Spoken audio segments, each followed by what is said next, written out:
আচ্ছা, কখনো কি গরুর ভুঁড়ি হাতে মাখিয়ে রান্না করে খেয়েছেন? আজকে গরুর ভুঁড়ি রান্না করব, তাও আবার হাতে মাখিয়ে। প্রথমে গরুর ভুঁড়িটাকে খুব ভালো করে পরিষ্কার করে ছোট ছোট টুকরো করে কেটে ধুয়ে নিয়েছি। এরপর কড়াই দিয়ে নিলাম, তারপর মশলাপাতি দিয়ে নিচ্ছি।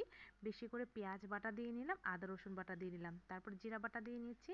এরপর গুঁড়া মশলা দিয়ে নিচ্ছি। গুঁড়া মশলার মধ্যে হলুদের গুঁড়া, ধনিয়ার গুঁড়া, মরিচের গুঁড়া দিয়ে নিলাম। তারপর দিয়ে নিচ্ছি পরিমাণ মতো লবণ আর গোটা গরম মশলা। আর গোটা গরম মশলার মধ্যে এলাচ, দারচিনি, তেজপাতা দিয়ে নিলাম। এরপর দিয়ে নিলাম বেশ কিছুটা সয়াবিন তেল। হাতে খুব ভালো করে মাখিয়ে নিচ্ছি। ভালো করে মাখিয়ে নেওয়ার পর অল্প কিছুটা পানি দিয়ে নেব।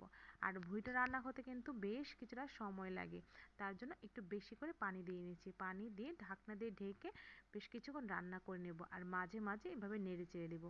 যখন পানিটা শুকিয়ে যাবে আর প্রায় সেদ্ধ হয়ে যাবে, তখন আরও কিছুটা পানি দিয়ে দেবো। এরপর বেশ কিছুটা সময় নিয়ে রান্না করে নিলেই কিন্তু গরুর ভুঁড়িটা একদম রান্না করা রেডি হয়ে যাবে।